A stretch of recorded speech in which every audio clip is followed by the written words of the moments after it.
लाखों रुपए का फर्क। अब मैं आपको एक दो दवाइयों के नाम बता देती हूँ जो मैं आज कुछ जगह रिसर्च कर रही थी तो मैं पढ़ रही थी। गायनी के लिए इस्तेमाल होने वाला एक इंजेक्शन है ऑक्रेवस, इसकी कीमत 7,50,000 रुपए है और यही इंजेक्शन भारत में सिर्फ 4,000 रुपए का। क्या नहीं, सिर्फ 4,000 रुपए का।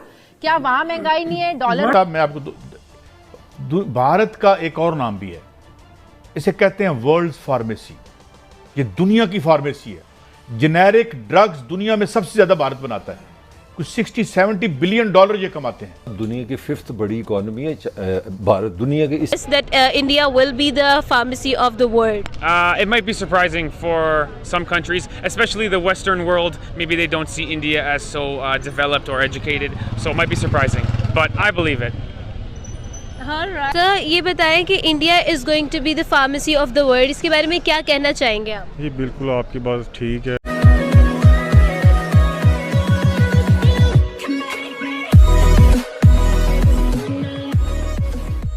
नमस्कार दोस्तों, अब यहाँ पर ऑब्वियसली हम सबको पता है, अगर नहीं पता तो मैं आपको बता दूं कि इंडिया को जो है वो दुनिया की फार्मेसी कहा जाता है। और जब एक समय पर जो आज से जो कभी भी कोई किसी भी चीज़ की महामारी आती है ना, तो कोई भी कंट्री इंडिया की तरफ ही देखता है। इंडिया की तरफ से इसीलिए देखता है क्योंकि उनको जो भी मेडिसिन चाहिए वो दूसरी जगह पर मिले या ना मिले बड़े लेवल की मात्रा में, तो इंडिया से डेफिनेटली मिल जाएगी। सिचुएशन ये है यहाँ पर कि अगर मान लीजिए कि इंडिया के पास मेडिसिन भी नहीं है तो वो फार्मूला मिल जाएगा इंडिया को, तो वो टन्स ऑफ मतलब कि अब लाखों में करोड़ों में वो टैबलेट्स या फिर जो भी होगा वो बना सकता है। कहने का मतलब ये है, और इंडिया के अंदर मैन्युफैक्चरिंग जो हो रही है ना, उसका बेनिफिट ये है कि जो इंजेक्शन यहाँ पर एक डिस्कशन हो रहा है, एक इंजेक्शन है जो कि पाकिस्तान के अंदर लाखों में मिलता है, ठीक है, उसकी प्राइसिंग लाखों में है, वो इंडिया के अंदर 7 से 8 लाख है, वो इंडिया के अंदर 4,000 रुपये में मिलता है। और ये चीज़ बहुत शॉक देने वाली है। इसी के साथ ये वीडियो शुरू करते हैं। जो इंडिया है बेसिकली वो फार्मास्यूटिकल इंडस्ट्री उसकी बड़ी ज़्यादा ग्रो करी है, वो 3rd लार्जेस्ट प्रोड्यूसर बन गया है फार्मास्यूटिकल्स के हवाले से। क्या कहेंगे इस पर? इंडिया बन गया है तो इंडिया मिलिट्री के लिहाज से भी आगे आ गया है, फार्मास्यूटिकल के लिहाज से भी आ गया है। तो पाकिस्तानियों को ये चाहिए या तो चुल्लू भर पानी में मर जाना चाहिए। रीजंस क्या है? क्योंकि इंडिया बहुत तेज़ी से ग्रो कर रहा है। आप टेक्नोलॉजी उठा लें, आप कोई भी फील्ड उठा लें, इंडिया उसमें बहुत तेज़ी से ग्रो कर रहा है। आपको क्या लगता है रीजंस क्या हो सकते हैं? अच्छा, मुझे जो लगता है वो ये है कि चाइना के बाद जो इंडिया है उसने अपने आप को बहुत ज़्यादा चेंज किया है, वो रैपिडली जो है वो ग्रो कर रहे हैं। पाकिस्तान की अगर बात की जाए तो पाकिस्तानियों की वही बात जो मैंने पिछले सवाल में की कि पाकिस्तानियों को यही होता है कि हमने इतना काम कर लिया, 10,000 का काम कर लिया एक हफ्ते के लिए, हमने अगला पूरा हफ्ता फ्री लेना है क्योंकि हमारा 10,000 में गुजारा हो जाएगा। यही हमारी गवर्नमेंट का काम है। हमारी गवर्नमेंट कहती है कि भाई एक हफ्ता या 15 दिन या 20 दिन हमने अच्छा काम कर लिया है तो हम आगे काम अच्छा नहीं करेंगे। साहब, मैं आपको भारत का एक और नाम भी है, इसे कहते हैं वर्ल्ड फार्मेसी। ये दुनिया की फार्मेसी है।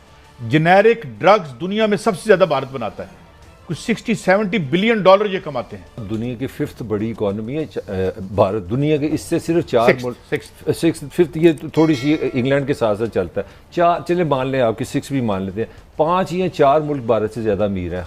भट्टी साहब ये कहते हैं भुट्टो साहब ने बर्बाद दिया, ये कर दिया, आपने बनियाने अंडे और मुर्गियां बनाने के अलावा बनाया क्या? इस मुल्क को इतना लूटा कि गिद्दे खत्म हो गई हैं। पाकिस्तान में आपको गिद्द नहीं नजर आएगी, चंद गंदे इस लोगों ने, मैं हर एक को नहीं। ये बताएं, जो इंडिया है वो 3rd लार्जेस्ट प्रोड्यूसर बन गया है फार्मास्यूटिकल्स के हवाले से, इस पर क्या कहेंगे आप? मुबारक हो इंडिया को, जिस तरह से वो आईटी में और दीगर चीज़ों में आगे जा रहा है, तो ये तो होना ही था। वो हमसे बहुत आगे है, मुकाबला नहीं कर रहे हैं, लेकिन अगर वो वाकई किसी रिसर्च के मुताबिक वो फार्मास्यूटिकल कंपनी में सबसे आगे चला गया तो ऐसा होगा, और मुझे ये उम्मीद भी उनसे है कि वो ऐसा कर सकते हैं।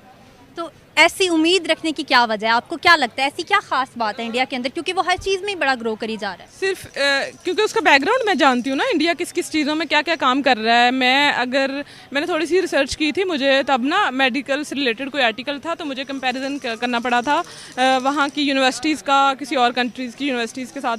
तब मुझे आइडिया हुआ कि दुनिया की बेस्ट तरीन जो मेडिकल यूनिवर्सिटीज़ हैं वो इंडिया में, एशिया की नहीं सॉरी दुनिया की सबसे बड़ी जो लैब है ना वो इंडिया में। और ये मुझे अभी रिसेंटली कोविड की वैक्सीन जब बनी तब पता चला है कि दुनिया की सबसे बड़ी लेबॉर्ट्री इंडिया में। तो आपने अभी खुद ही वैक्सीन की बात कर दी, मेरा अगला सवाल भी यही था। वैक्सीनेशन जो है या वैक्सीन जो कोविड की है वो भी इंडिया ने बनाई है, तो हम लोग कहाँ पर हैं? हम लोग क्या हमेशा दूसरी कंट्रीज़ पे ही डिपेंड करते रहेंगे? आपको क्या लगता है यहाँ पे मसाइल क्या हैं इस हवाले से? नहीं, हम इतने मासूम हैं कि हमसे कोई पूछेगा हम कहेंगे हम चाइना से ले लेंगे।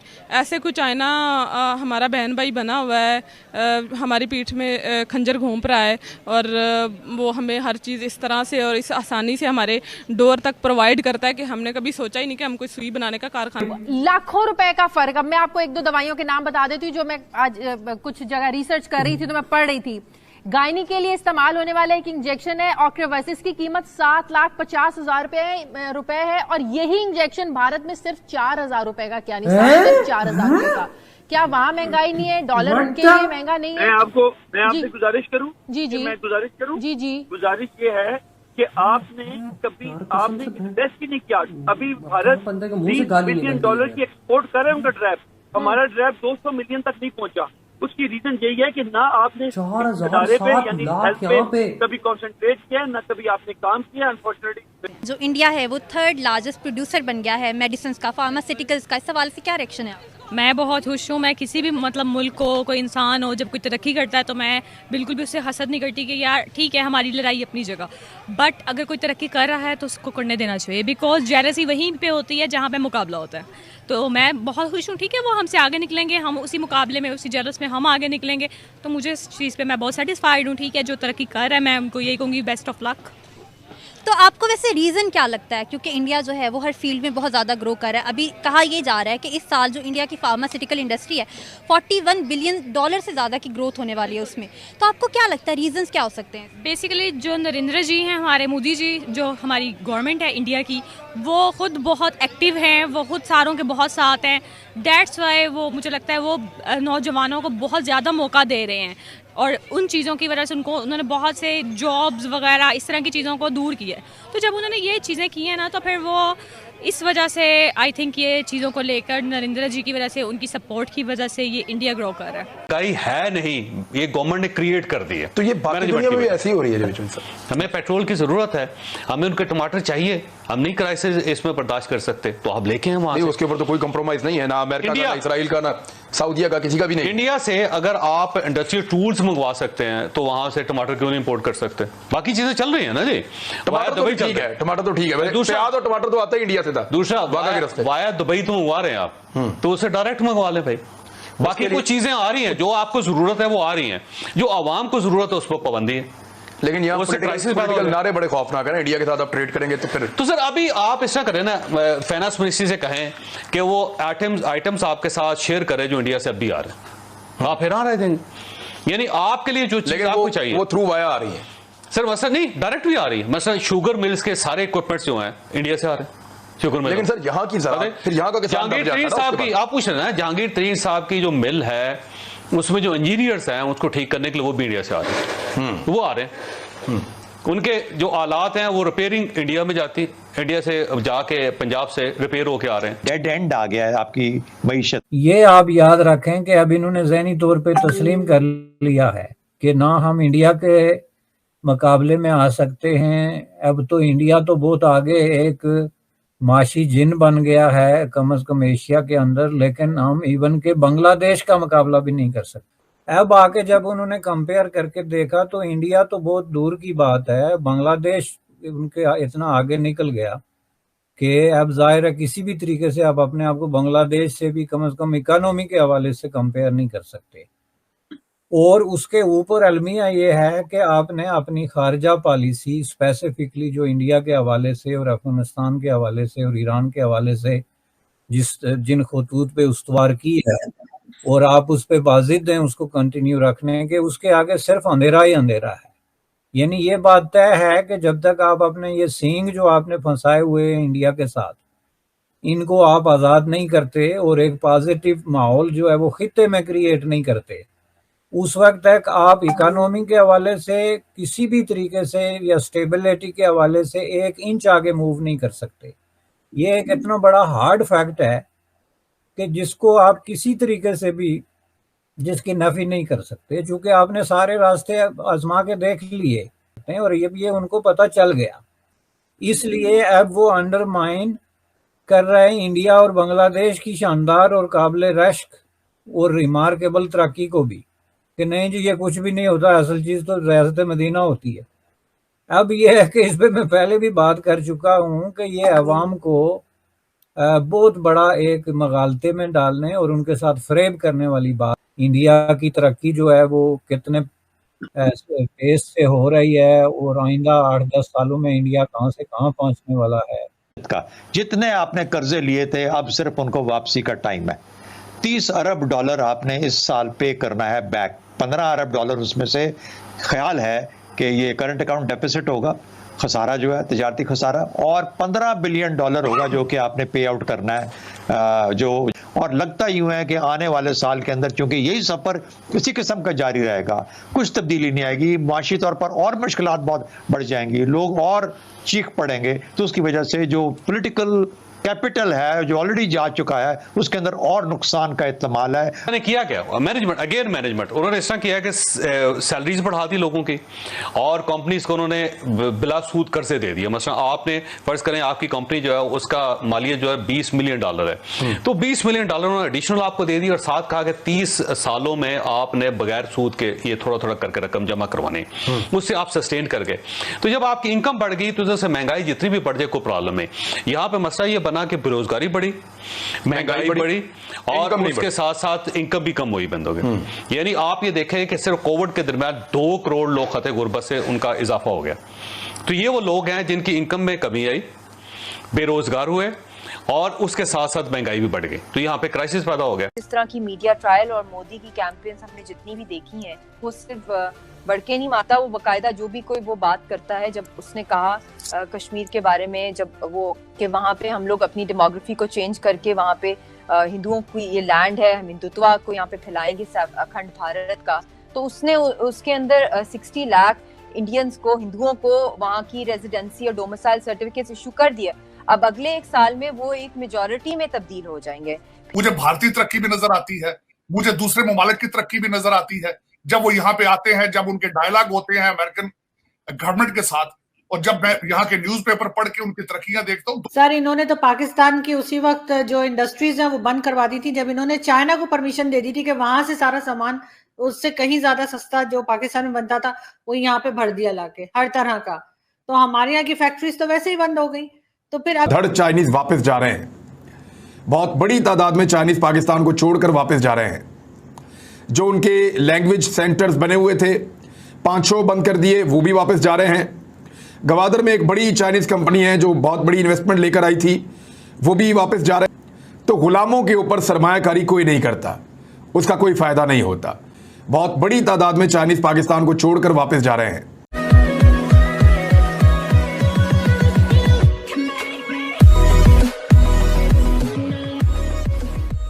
नमस्कार दोस्तों, कश्मीर के अलावा जो भी इंडिया का एरिया है, मतलब मैं यहाँ पर बात कर रहा हूँ गुजरात, राजस्थान, यूपी, बिहार, जो भी आप काउंट करना चाहे कर सकते हैं। अब यहाँ पर कहना है कि तकरीबन 60 लाख लोग ऐसे हैं जिनको वहाँ पर बसाया गया है, मतलब कश्मीर के अंदर। डेमोग्राफी चेंज करने की बात हो रही है। मैंने एक वीडियो में तो ये भी सुना था कि वो भले ही वहाँ पर रहे या ना रहे, लेकिन इलेक्शन टाइम पर वो वहाँ पर आ जाएंगे, अपना वोटिंग करेंगे और फिर दिखाएंगे कि भाई देखिए यहाँ पर हिंदू मेजोरिटी में है, और उस टाइप की गवर्नमेंट यहाँ पर क्रिएट की जाएगी। अब मुझे समझ में नहीं आता कि इंडिया के अंदर भी ऐसी कोई चीज़ें डिस्कस नहीं हो रही है। हाँ, जब 370 और 35 से हटाया गया था तब उसके डिटेल में डिस्कस किया गया था कि इसके हटाने के क्या क्या साइड इफ़ेक्ट्स हो सकते हैं या फिर क्या की बेनिफिट्स हो सकते हैं। उस समय पर सारी चीज़ें डिस्कस की गई थी, लेकिन इस टाइप का कोई डिस्कशन नहीं आया था कि भाई इंडियन जो है उनको इंटेंसली बसाया जाएगा वहाँ पर। ऊपर से ये बात थी क्योंकि पहले 370 और 35 के हिसाब से पहले ये था कि कोई भी इंडियन वहाँ पर जाकर ज़मीन नहीं खरीद सकता था, लेकिन अब खरीद सकता है। तो उस टाइप की बातें डिस्कस हुई थी, लेकिन यहाँ पर तो भाई सब कुछ अलग ही चल रहा है। 60 लाख लोग, इसी के साथ ये वीडियो शुरू करते हैं। मीडिया ट्रायल और मोदी की कैंपेन्स हमने जितनी भी देखी हैं वो सिर्फ बढ़के नहीं माता, वो बकायदा जो भी कोई वो बात करता है, जब उसने कहा कश्मीर के बारे में, जब वो कि वहाँ पे हम लोग अपनी डेमोग्राफी को चेंज करके वहाँ पे हिंदुओं की ये लैंड है, हम हिंदुत्व को यहाँ पे फैलाएंगे अखंड भारत का, तो उसने उसके अंदर 60 लाख इंडियंस को, हिंदुओं को वहाँ की रेजिडेंसी और डोमिसाइल सर्टिफिकेट इशू कर दिया। अब अगले 1 साल में वो एक मेजॉरिटी में तब्दील हो जाएंगे।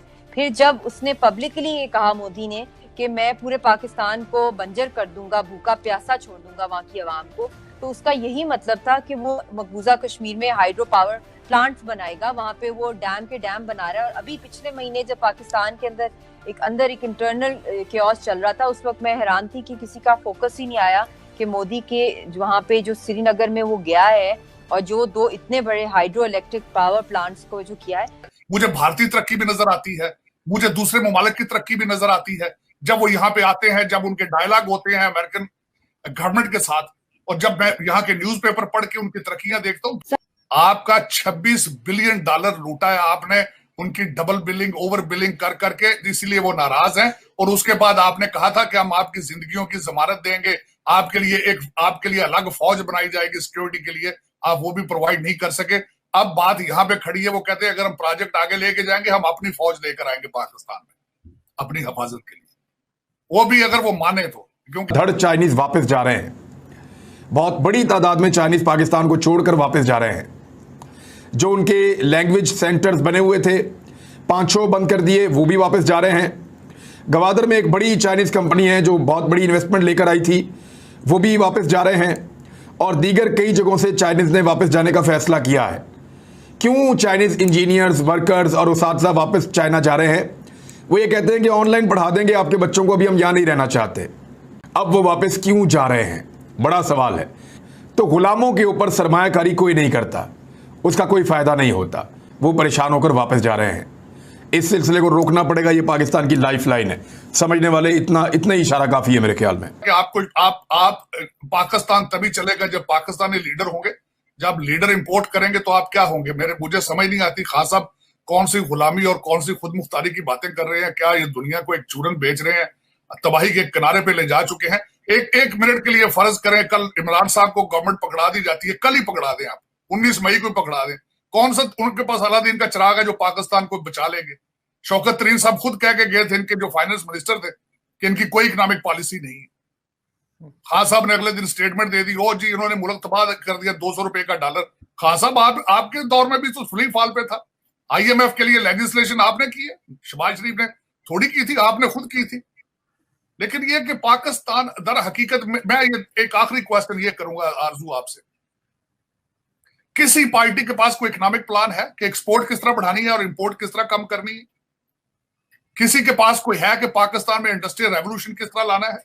किसी के पास प्लान मौजूद है कि IT की तालीम बच्चों को किस तरह देनी है? मामला सिर्फ सिक्योरिटी का नहीं है। सिक्योरिटी के मामला तो पहले भी रहे हैं, पहले भी चाइना के ऊपर, चाइनीज लोगों के ऊपर पाकिस्तान में हमले होते रहे हैं, बड़े खौफनाक हमले होते रहे हैं। सर्कमस्टांसेस जो मैंने आपको सारे बताए हैं, जब केयास होता है सोसाइटी के अंदर तो 2 चीजें होती है, डाके खुले पड़ते हैं क्योंकि पूछने वाला कोई नहीं होता। राजवीर को वही हालात है, आपकी ब्यूरोक्रेसी मायूस है और उनको जो उनमें से ब्यूरोक्रेसी के गंदे अंडे में खुल के तबाही फेर रहे हैं, आपकी रिश्वतों के और रेट लग रहे हैं, बिक रही हैं चीजें, लेकिन मार खा किसी को कोई एहसास नहीं है। मैं हैरान हूं इस बात पे कि कोई किसी के माथे पे बली नहीं, किसी को कोई तशवीश नहीं है, सब चैन के साथ बैठे हैं, लूट रहे हैं, खा रहे हैं। मेरा मकसद है कि ऊपर आपके गिद्दें फिर रही हैं, कवे फिर रहे हैं आपके ऊपर, आप इतने कमजोर हो चुके हैं। आप जंगबंदी, एक छोटी सी ऑर्गेनाइजेशन TTP, तहरीके तालिबान पाकिस्तान, आप उनके साथ आप उनको तावान दे रहे हैं, उनकी मिन्नतें कर रहे हैं कि जंगबंदी एक्सटेंड कर दें, हमें ये कर दें। कभी कितनी कमजोर आप सोचें सही कि आपकी स्टेट कितनी कमजोर हो, लेकिन आग जलाने के लिए इंडिया की जो मुसलमान फौजी हैं उनको सऊदी अरब अपॉइंट डिप्यूट किया जा रहा है। तारीख में पहली मर्तबा, यानी आज तक ऐसा नहीं हुआ कि सऊदी अरब और भारतीय फौज मुश्तरका फौजी मशकें करने जा रही हैं। ये बहुत बड़ी बात है, छोटी बात नहीं है। शायद पाकिस्तान के मिसाइल बढ़ेंगे और जब आपकी फाइनेंशियल ऑटोनॉमी नहीं होती तो फिर आपकी फॉरेन पॉलिसी चॉइसेस कॉम्प्रोमाइज होती हैं, जो कि लग रहा है कि मजीद कॉम्प्रोमाइज हों।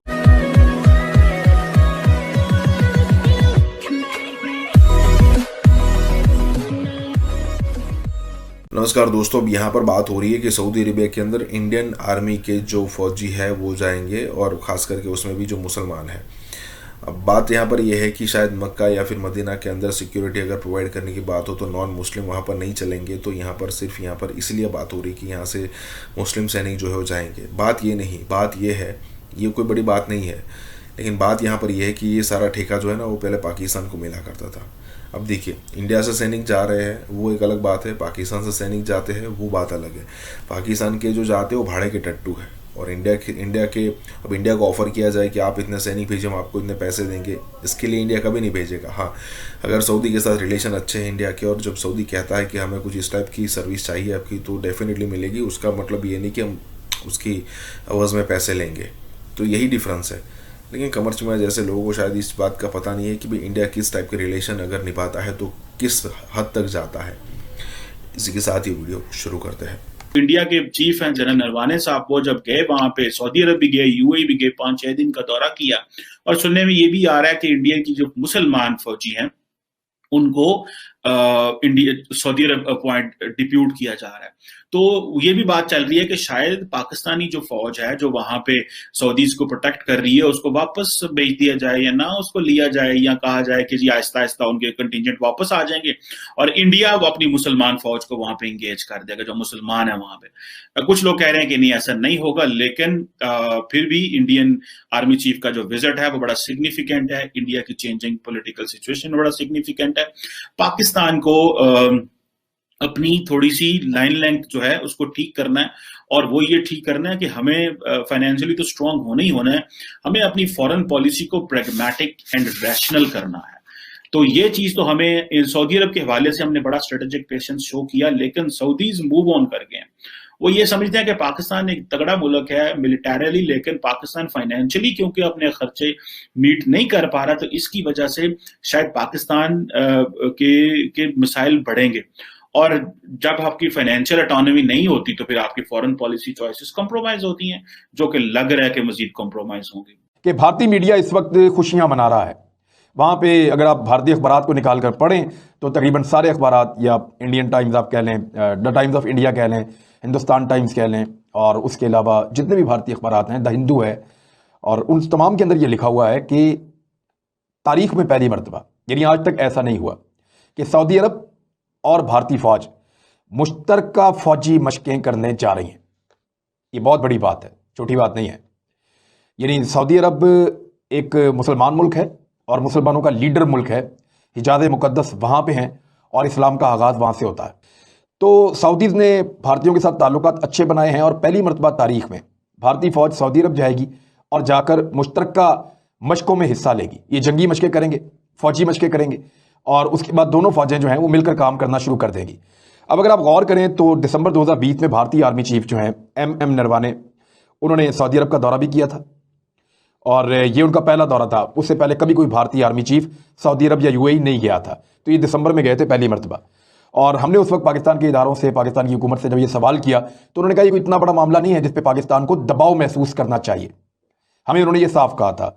और उसके बाद जब दोबारा ताल्लुकात और बढ़े और हमने ये सुना कि सऊदीया और भारत फौजी लिहाज से एक दूसरे के करीब आ रहे हैं और सऊदी सिक्योरिटी में भारत का आइंदा किरदार होगा, तो हमने दोबारा ये बात पूछी, अपने अपने तय इन्फॉर्मेशन कलेक्ट करने की कोशिश की, मैंने बतौर साहब ही कोशिश की, तो हमें दोबारा यही जवाब मिला कि ये कोई इतनी बड़ी बात नहीं है और हमें इसमें ज़्यादा परेशान नहीं होना चाहिए। पाकिस्तान के हालात उतने बुरे भी नहीं हैं सऊदी अरब के साथ जितने दिखाई दे रहे हैं या मीडिया दिखाने की कोशिश कर रहा है। और अब जो है वो सबसे बड़ा काम हो गया, वो ये हुआ कि भारतीय फौजी सऊदी सरजमीन पे जाएंगे, मुकद्दस सरजमीन पे, और वहां पे सऊदी अरब के फौजियों के साथ मिलकर वो जंगी मशकों में हिस्सा लेंगे। हमारे फॉरेन मिनिस्टर ने तो ये कह दिया कि मैं तो एडवाइस करूंगा पाकिस्तान के प्राइम मिनिस्टर को कि अगर OIC नहीं काम कर रहा तो हम ऐसे करते हैं कि हम ऑल्टरनेट प्लेटफॉर्म को ढूंढ लेते हैं। वो ऑल्टरनेट प्लेटफॉर्म ये था कि जो मलेशिया है, टर्की है और ईरान है, इसके साथ मिलके हम एक अलग ब्लॉक बना लेते हैं मुस्लिम उम्मा के साथ, जहां पे हम वोकली चीजों को डिस्कस करें। लेकिन उसका बड़ा बैकलैश आया, शाह महमूद कुरैशी को डोमेस्टिकली भी क्रिटिसाइज किया गया, ऑपोजिशन जमातों ने भी क्रिटिसाइज किया, और सऊदी अरब को तो बहुत बुरा लगा। बाद में फिर वो सॉरी करके हम पीछे हट गए उस सारी बात से, लेकिन सऊदीज को ये बुरा तो लगा। लेकिन एक और चीज भी है, वो ये है कि पाकिस्तान टर्की के बहुत करीब है। पाकिस्तान टर्की के ज्यादा करीब इसलिए हुआ कि टर्की कश्मीर की बात करता, सऊदी अरब बात नहीं करता था। सो मेरा ख्याल है कि पाकिस्तान की जो फॉरेन पॉलिसी है मिडिल ईस्टर्न कंट्रीज के साथ, उसको रिवाइज एंड रिविजिट करने की जरूरत है, उसको कंप्लीटली देखने की जरूरत है कि किस तरह हमें आइंदा आने वाले दिनों में सऊदीज की जरूरत भी है, हमारे वहां बहुत बड़ी लेबर फोर्स मौजूद है, अगर वो वापस आते हैं तो वो उसके क्या कॉन्सिक्वेंसेज हो सकते हैं। यूएई ने हमारे वीजे बंद कर दिए हैं, रेमिटेंस रुक जाएगा, नए लोग नहीं आएंगे, नई जॉब मार्केट नहीं जाएगी। हमें बहुत सारी चीजें देखनी है। और अभी हमने सऊदी अरब को बहुत सारा लोन जो है वो स्टेप बाय स्टेप वापस भी किया, लेकिन सुना कि जो पाकिस्तान के नए एम्बेसडर अपॉइंट हुए थे सऊदी अरब, जनरल बिलाल अकबर साहब, उनके जाने से दोबारा सऊदी अरब और यूएई ने हमें कोई क्रेडिट फैसिलिटी $1 अरब की दी है, जो कि जारी बात है एडहॉक मेजर्स हैं और लॉन्ग टर्म मेजर्स नहीं है। सो until and unless Pakistan doesn't work domestically, economy strong नहीं होती, हम इकोनॉमिकली इंडिपेंडेंट नहीं होते, इंडस्ट्री नहीं होती, तो कश्मीर इशू को किसी ने सपोर्ट नहीं करना, ना सऊदी अरब ने करना है, ना बाकी मुस्लिम ममालिक ने करना है। भारतीय वज़ीर-ए-आज़म का जो प्रोटोकॉल था जो अरब ममालिक ने उनको दिया, खासतौर पे सऊदी अरब ने, वो हैरानकुन था। उनको जिस तरह के अवार्ड्स दिए गए नरेंद्र मोदी को, मुसलमानों का सबसे बड़ा कातिल है दुनिया में, लेकिन उस पर पाकिस्तान को बोलना चाहिए था, कुछ नहीं हो सका। उनके आर्मी चीफ ने दौरा किया, पाकिस्तान कुछ नहीं कर सका। सिक्योरिटी में भारत का जो हिस्सा मिलने की तवक्को पे हम बात कर रहे थे, उस पर कुछ नहीं हुआ। और अब मुश्तरका फौजी मशकें जो हैं वो होने जा रही हैं और मुस्तकबिल में कुछ इससे भी कुछ बढ़ सकता है। पाकिस्तान ये इसके ऊपर खामोश क्यों है, या पाकिस्तान इस पर कोई लाइन ले क्यों नहीं पा रहा? इसकी दो वजूहात हो सकती हैं बड़ी। नंबर एक तो यह है कि हमने जानबूझकर आंखें बंद की हुई हैं।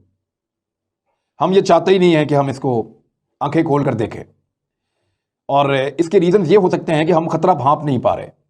हमें लगता ही नहीं है कि ये खतरा है, या भारत और सऊदी अरब इकट्ठे हो जाएंगे तो पाकिस्तान के लिए कोई मुश्किल होगी, हमें ये लगता ही नहीं है कि ये इकट्ठे हो भी पाएंगे। हम इसको एस्टिमेट नहीं कर पा रहे, इसका अंदाजा नहीं लगा पा रहे, या हम ये समझते हैं कि हम फिलहाल कर तो कुछ नहीं सकते, फिलहाल खामोश होकर देखते हैं, तमाशा देखते हैं। यानी हम कैसे सऊदी अरब को रोकें या भारत को रोकें? तो जब रोक नहीं सकते तो फिर लेट देम डू, उनको वो करने दें जो वो कर रहे हैं। हम क्यों अपने ताल्लुकात खराब कर दें सिर्फ उन दोनों को रोकने के लिए? दूसरी वजह ये भी हो सकती है। और एक चीज जो मैंने आपको बताई कि या तो हम फैसला कर चुके हैं, या तो हम जानबूझकर बोल रहे हैं ना आंखें बंद की हुई हैं, तो या हम फैसला कर चुके हैं कि हमारा कैंप अब कहीं और है, और हमने डिसाइड कर दिया है कि हमारा कैंप जो है वो सऊदी अरब के साथ नहीं होगा। दहशतगर्दों का शुमाली वज़ीरिस्तान में सिक्योरिटी फोर्सेस की गाड़ी पर हमला। ISPR के मुताबिक हमले के नतीजे में फ्रंटियर कोर के 4 जबकि लेवी का 1 सब इंस्पेक्टर शहीद हो गया। शहीद होने वालों में 35 साला हवलदार जाहिद, 28 साला लांस नायक उमर शामिल हैं। दीगर शोहदा में लांस नायक अब्दुल मजीद, सब इंस्पेक्टर जावेद शामिल हैं। आपको बता रहे हैं कि दहशतगर्दों का शुमाली वज़ीरिस्तान में सिक्योरिटी फोर्सेस की गाड़ी पर हमला। यही कहते हैं ना ये कि हम आईन को नहीं मानते, पहले हम इस्लामी हुकूमत कायम करेंगे इंडिया की मदद से, तालिबान अफगानिस्तान की मदद से, और बेगुनाहों को कत्ल करेंगे, पहले 7 अजला पे इस्लामी हुकूमत कायम करेंगे, फिर करेंगे पूरे मुल्क पे। क्या मुज़्ज़िका खेज़ है, हिंदुओं के साथ मिलकर पाकिस्तान के अंदर इस्लामी निज़ाम को नाफिज किया जाएगा। और वो उनका दावा है कि तालिबान भी हमारी मदद करेंगे। अच्छा, अफगानिस्तान के तालिबान भी यही कहते हैं ना ये कि हम आईन को नहीं मानते, पहले हम इस्लामी हुकूमत कायम करेंगे इंडिया की मदद से, तालिबान अफगानिस्तान की मदद से, और बेगुनाहों को कत्ल करेंगे, पहले 7 अजला पे इस्लामी हुकूमत कायम करेंगे, फिर करेंगे पूरे मुल्क पे। क्या मुज़्ज़िका खेज़ है, हिंदुओं के साथ मिलकर पाकिस्तान के अंदर इस्लामी निज़ाम को नाफिज किया जाएगा। और वो उनका दावा है कि तालिबान भी हमारी मदद करेंगे। अच्छा, अफगानिस्तान के तालिबान भी।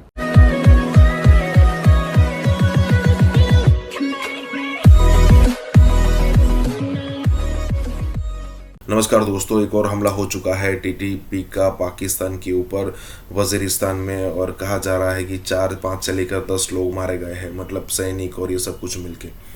अब इससे मुझे कोई सरप्राइज़ नहीं हो रहा है, क्योंकि पहले क्या था कि 1.5-2 महीने के अंदर अंदर एक हमला होता था, उसके बाद महीने में एक हुआ, उसके बाद 2 हफ्ते में, फिर 1 हफ्ते में। अब सिचुएशन ये है कि रोज़ाना हमले होते हैं, और कई बार तो ऐसा होता है कि एक दिन में 2-2, 3-3 हमले हो जाते हैं अलग अलग जगहों पर पाकिस्तान में। ऊपर से पाकिस्तान की इकोनॉमिकल सिचुएशन भी ख़राब है, पॉलिटिकल सिचुएशन भी ख़राब है, स्टेबिलिटी है नहीं, बेरोज़गारी, महंगाई इतनी बड़ी मात्रा में है कि उनको कहीं से भी अच्छी न्यूज़ मिल नहीं रही है पाकिस्तानियों को। अब ऐसी सिचुएशन में पाकिस्तान के लोग फ्रस्ट्रेट फील करेंगे, और जब ये लेवल बढ़ता रहेगा तब जाकर वो, मतलब होता है ना कि कोई भी कंट्री कितने भी जुल्म कर ले, जब तक एक पारा नहीं चढ़ता तब तक सिविल वॉर नहीं होती। लेकिन अब पाकिस्तान में अगर ऐसा होता है, क्योंकि देखिए किसी भी तरीके से शांति है नहीं पाकिस्तान के लोगों को। अगर आप किसी डिक्टेटर के अंडर भी है, लेकिन आपके पैसे आपको खुल के मिल रहे हैं, आप अपना जीवन अच्छी तरीके से बिता रहे हैं, तो आपको कोई फ्रस्ट्रेशन का कोई लेवल बढ़ेगा नहीं। लेकिन कुछ है ही नहीं यहाँ पर, तो फिर फ्रस्ट्रेशन का लेवल बढ़ाएगा और उतरेगा गवर्नमेंट पर। इसी के साथ ये वीडियो शुरू करते हैं। कि हमसे बहुत से लोगों को पाकिस्तान में यही बताया गया, बल्कि हमें भी इसके ऊपर बार बार कहा गया, हम भी यही यकीन करने लगे कि वाकई हॉस्टाइल एजेंसीज जो हैं, रॉ हो या CIA हो या मोसाद हो, वो पाकिस्तान के खिलाफ जो है वो ये साजिश कर रहे हैं। लेकिन आप थोड़ा सा ये इसके ऊपर रोशनी डालिए कि आखिर यही कहते हैं ना ये कि हम आईन को नहीं मानते, पहले हम इस्लामी हुकूमत कायम करेंगे इंडिया की मदद से, तालिबान अफगानिस्तान की मदद से, और बेगुनाहों को कत्ल करेंगे, पहले 7 अजला पे इस्लामी हुकूमत कायम करेंगे, फिर करेंगे पूरे मुल्क पे। क्या मुज़्ज़िका खेज़ है, हिंदुओं के साथ मिलकर पाकिस्तान के अंदर इस्लामी निज़ाम को नाफिज किया जाएगा, और वो उनका दावा है कि तालिबान भी हमारी मदद करेंगे। अच्छा, अफगानिस्तान के तालिबान भी, और ये सारे ग्रुप फिर से मुत्तहिद हो रहे हैं, भत्ता लेने के वाकयात हो रहे हैं। CNN को उसने इंटरव्यू दिया, चलो भत्ते पे बात है, CNN को इंटरव्यू दिया, अफगान तालिबान को मुबारकबाद दी और ये कहा कि सारे आलम इस्लाम की फतह है।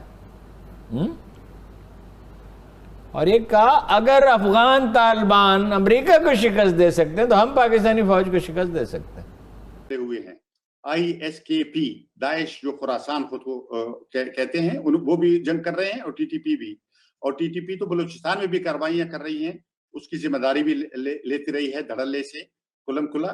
तो मैं समझता हूँ कि ये हुकूमत जो बात कर रही है वो फिक्शन है, जो बातचीत है जंगबंदी है, नाम नेहाद जंगबंदी है। जिनके साथ जंग नहीं है उनके साथ जंगबंदी कैसी, जंगबंदी का मतलब क्या है? और जिनके साथ जंग है वो कह रहे हैं कि हम जंगबंदी नहीं कर रहे, और जैसे आपने कहा उन्होंने आज ही हमला किया है, 5 जो सिक्योरिटी के अफराद को शहीद किया उन्होंने। तो अपने ख्याल में वो स्ट्रेटेजिक खेल खेल रहे हैं, लेकिन मुझे डर ये है कि स्ट्रेटेजिक खेल में खुदा न खास्ता इस मुल्क को इस तरह न फंसा दें, और मुझे लग रहा है ऐसे कि उस तरफ जा रहे हैं। लेकिन असल झगड़ा ये है कि चीन के खिलाफ तैयारी है। मगरिब जो है वो उसने अगर ये अफगानिस्तान को तालिबान के हवाले करने में एक तरह से मदद की है, मगरिब ने भी की है जी, ये ऐसा नहीं है कि सिर्फ पाकिस्तान का तो एक पुरानी स्ट्रेटेजी यही है, लेकिन इस दफा मगरिब ने भी पूरा साथ दिया है, क्योंकि उनका ये ख्याल था कि चीन के बेल्ट एंड रोड को उसकी सरहदों में रोका जाए, ये था। अब अगर पाकिस्तान उसमें हिस्सा लेता है मगरिब के इस खेल में तो ठीक है, नहीं हिस्सा लेता तो फिर तो ये भी मैं आपको बताऊं कि पूरा मलबा पाकिस्तान के ऊपर गिरेगा, और ऐसे कॉन्सिक्वेंसेस हमें देखने को मिलेंगे कि हमें दिन को सितारे नजर आ जाएंगे। सीरिया छोटा सा मुल्क है, सीरिया छोटा सा मुल्क है, इराक छोटा सा मुल्क है, लेकिन उनको तबाह कर दिया गया है। ये ऐसे मुल्क हैं जो हमारे मालाकन डिवीजन के बराबर उनकी आबादी होगी, यानी एक मुल्क की, लेकिन उनको तबाह कर दिया गया क्योंकि मिडिल ईस्ट की सियासत में उनसे खतरा था। तो कहीं ऐसा तो नहीं है कि इस मुल्क का भी हशर उसी तरह से करने जा रहे हैं। 1 महीने के अंदर एक वाकये में TTP की जो हमले हैं वो दुगने हो गए हैं। तो क्या हमने TTP को इतनी बड़ी ताकत मान लिया है कि हमारी फौज, हमारे अस्करी इदारे उसको शिकस्त नहीं दे सकते, हमारे हसास इदारे उसको शिकस्त नहीं दे सकते, लिहाजा हमें उनके साथ पीस ट्रूस करना पड़ेगा और हमें उनके साथ टेबल पे बैठ के उनकी शराइत के मुताबिक जिंदगी का मुआहदा करना पड़ेगा। हिंदुस्तान में 17-18 तहरीकें चल रही हैं अलहदगी की, वहां तक नहीं हुआ ये। कश्मीर में जो तहरीक है उन्होंने भी नहीं किया ये, उन्होंने तो खैर हथियार उठाए नहीं।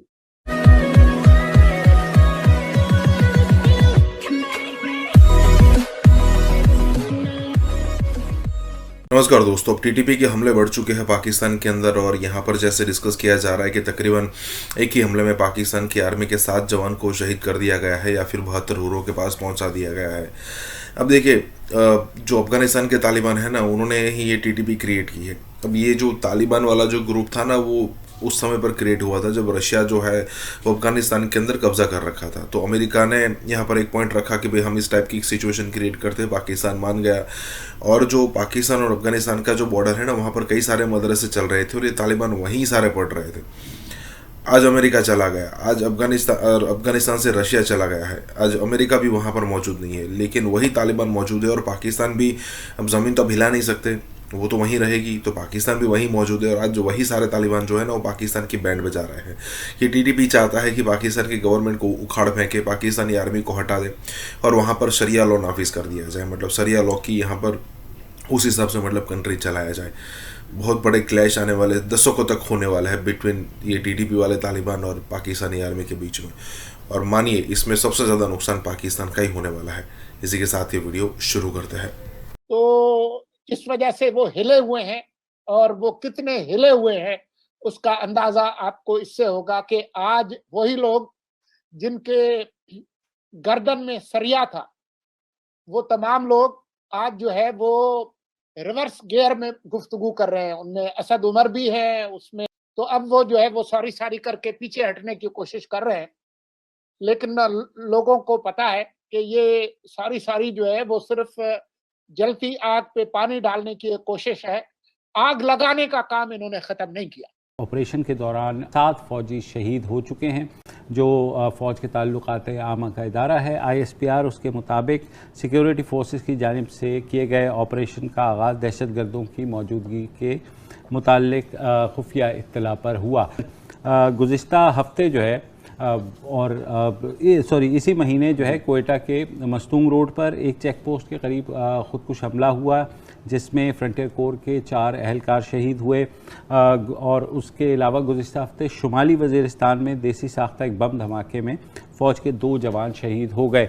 जब से तालिबान ने हुकूमत संभाली है अफ़गानिस्तान में, तो हम बारहा ये बात कहते रहे हैं, हमसे मुराद ज़ाहिर है हमारी हुकूमत भी और रियासत के जो TTP, क्योंकि इस सारे जो हमले हैं उनकी ज़िम्मेदारी तहरीक तालिबान पाकिस्तान कबूल कर रही है।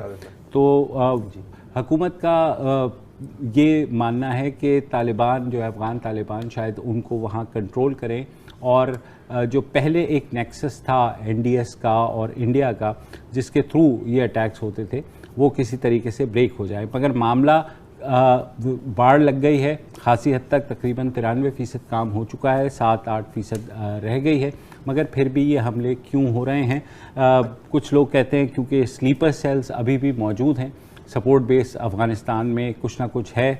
दाइश ने जो हमला किया था, आपको याद होगा गुज़िश्ता माह, उसमें भी ये बात आई कि दाइश की एक जगह मौजूदगी है पाकिस्तानी सरहद के नज़दीक। अच्छा, आप तो अभी बात कर रहे हैं ना कि अफ़गान तालिबान के काबिज़ होने के बाद का क्या हुआ। ये सिलसिला शुरू होता है 2018 से, जब TTP एक बार फिर रीयूनाइट होती है।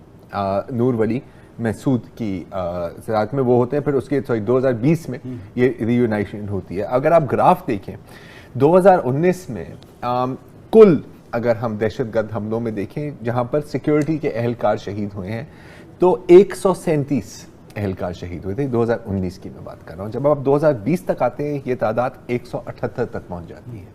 अब हम हैं 2021 में, और अब तक, और इसमें अभी ये ऐड नहीं किया, 134, इसको आप ऐड कर दें तो 140 से ज़ायद चला जाता है, और अभी हम सितंबर के माह और मुसलसल हो रहे, कोई नहीं, जो है कोई ब्रेक ऐसा नहीं गुजरता कि जब ऐसे हमले ना हुए हों। और आपको याद होगा साबका कबायली इलाकों में बहुत तवातुर के साथ ये बात कही जा रही थी कि वहाँ जो है तालिबान जो है वो रीग्रुप हो रहे हैं और उनका कुछ किया जाए। जो कालदम तरीके तालिबान पाकिस्तान की जो पाकिस्तान के इलाकों के अंदर कार्रवाई का मामला है, वो TTP और जो तालिबान है उनके साथ बाहमी मोहब्बत है, उनसे जुड़ा हुआ है। TTP अफगानिस्तान के इलाकों में भी है, और सबसे अहम बात यह है कि TTP का जब भी कोई नया अमीर नामजद होता है या वो सेलेक्ट किया जाता है, तो उस अमीर की जिम्मेदारी होती है कि वो जो तालिबान है अफगानिस्तान के, उनके अमीर से बैत की है। एक चीज भी मौजूद है। दूसरी बात यह है कि जब तालिबान के पास लोग रेफ्यूजीज की शक्ल में या किसी भी शक्ल में पाकिस्तान के इलाकों में आते हैं, तो उनमें आप आइडेंटिफाई नहीं कर सकते कि कौन तालिबान है और कौन TTP, कौन अफगान तालिबान है और कौन TTP से ताल्लुक रखता है, क्योंकि जाहिर है दोनों ये भी एक होते हैं, दोनों की जो लैंग्वेज एक होती है, इसलिए आप उनको आइडेंटिफाई नहीं कर सकते। जो हालिया इंक्रीज हुआ है अफगान तालिबान की जो पावर में अफगानिस्तान की हुकूमत उनके पास गई है, तो उनका जो अरूज है अफगानिस्तान के अंदर TTP के अरूज के साथ इससे जुड़ा हुआ है। तो TTP उनसे पावर लेती है, जो सेफ हेवन्स कह लें, तो TTP उन्हीं इलाकों में मौजूद है जहां पर जो अफगानिस्तान के अंदर मौजूद है। और जब अफगानिस्तान के अंदर तालिबान ने मुख्तलिफ सूबों को कंट्रोल शुरू किया, आप इन तारीखों को देख लीजिए अप्रैल से अब तक, अप्रैल में उधर अफगान तालिबान ने जो अफगान हुकूमत का आगाज किया था, तो यहाँ पर अप्रैल से ऑनवर्ड अगर आप देखना शुरू करें चीज भी हुई है। तो ये जो दोनों चीजें हैं ये काफी आपस में। तो ये मुझे बताइए कि मसलन जनूबी वज़ीरिस्तान की अगर मिसाल ले लें तो कहा यह जा रहा था कि ये इलाका टोटली क्लियर्ड है और यहाँ पर ज़्यादा जो हमले हैं अब उनमें वो सकत नहीं रही है, और शुमाली वज़ीरिस्तान का मसला बहरहाल वहाँ से आगे तक जो है बॉर्डर तक वो खासा वहाँ पर अभी भी कार्रवाइयाँ चल रही हैं। तो अब अगर ये हमले जो हैं वो आहिस्ता आहिस्ता बढ़ रहे हैं और ऐसे इलाकों में जो क्लियर कर लिए गए हैं, तो इसको किस तरह से काउंटर करे हुकूमत? मशहूर साहब, बात यह है कि इलाका क्लियर कर देने का मतलब ये नहीं है कि वहाँ पे मिलिटेंट दोबारा नहीं आ सकता, या वहाँ पे वो मिलिटेंट जो मिलिटेंट्स की सपोर्ट रखता है और वहाँ पर आम लोगों में घुला मिला है वो खत्म हो गया, वो लोग तो उधर ही मौजूद रहते हैं, या अगर वो सरहद पार भी कर जाते हैं तो वो वापस भी आ जाते हैं। तो ये जो क्लियर इलाका कर जाने का क्लेम होता है वो बिल्कुल ठीक होता है अपनी जगह पर, शायद एक वक्त तक वो दुरुस्त होता है, लेकिन आप उसे मुस्तकिल तौर पे क्लियर नहीं कह सकते अनटिल और अनलेस कि आपकी विजिलेंस इतनी ज्यादा हो, और हर जगह और हर इलाके पर विजिलेंस रखना, हर इलाके को हर वक्त मॉनिटर करना, ये भी बड़ा एक मुश्किल काम है। लेकिन ये हकीकत है कि कुछ वक्त के लिए बाज इलाके जब हमारी फोर्सेस ने कार्रवाइयां की तो क्लियर हुए थे। इनका जो क्लेम है वो इतना गलत नहीं था, लेकिन उस क्लेम को परमानेंट बुनियाद बना लेना वो मेरे ख्याल में दुरुस्त नहीं है, वो कोई भी बुनियाद बनाए, क्योंकि ये जो ऑर्गेनाइजेशन है टीटीपी, ये लिंक्ड है, इसके जो टेंटेकल्स हैं वो जुड़े हुए हैं पाकिस्तान के अंदर, सोसाइटी के अंदर भी और अफगानिस्तान के अंदर भी।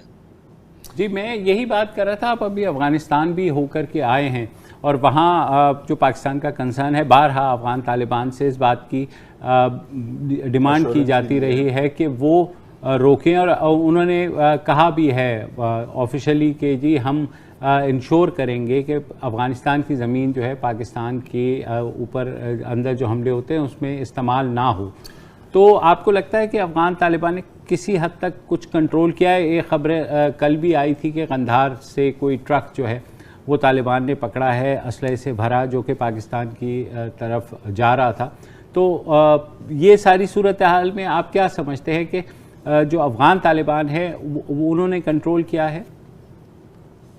जी, अफगान तालिबान ने तो कल ही नहीं, इससे पहले भी 4 के करीब ट्रक पकड़े थे जो पाकिस्तान की तरफ आ रहे थे, लेकिन अफगान तालिबान एक मामले में बड़े क्लियर है। वो ये है कि वो कहते हैं कि हम अपनी सरजमीन किसी दूसरे मुल्क के खिलाफ इस्तेमाल नहीं होने देंगे, ना पाकिस्तान के खिलाफ इस्तेमाल होने देंगे, लेकिन एट द सेम टाइम वो ये भी कहते हैं इसी सांस में कि अगर सरहदी इलाकों में कोई कार्रवाई होती है तो उसका हम कुछ नहीं कर सकते, यानी कि वो सरहदी इलाकों के मामले को पाकिस्तान का मामला नहीं समझते। मेरी इस हवाले से मुतअद्दिद उनके लीडर से बात हुई है, तमाम लीडर्स का इस हवाले से बड़ा क्लियर स्टैंड है। एक तो ये है कि वो टीटीपी को कंडेम नहीं करते, दूसरा ये है कि वो ये कहते हैं कि हम पाकिस्तान के अंदर कार्रवाई नहीं होने देंगे, वो उस पर बिल्कुल क्लियर करते हैं। लेकिन वो जब सरहदी इलाकों की बात होती है तो फिर उस पर सरहदी इलाकों की जरा वजाहत कर दें आप। फाटा से, साबिक फाटा से मुराद है सरहदी इलाके? वसत साहब, जब हम सरहदी इलाकों की बात करते हैं तो ड्यूरन लाइन के इर्द गिर्द का इलाका, फाटा की बात कर रहे हैं ना, फाटा की साबिक कबायली इलाके। जी जी, मैं जो पाकिस्तानी सरहद है फाटा के इलाके की बात कर रहा हूँ, और यही वो मामला है जिसके ऊपर उनका मौकफ, जो तालिबान है उनका मौकफ और जो पुरानी रजीम थी अशरफ गनी की रजीम, इन दोनों रजीम्स का मौकफ बिल्कुल यकसन। तकरीबन हर एक अफगान हुकूमत का जो मौकफ रहा है, आप वही कहना चाह रहे हैं ना कि जी ये डिस्प्यूटेड ही है।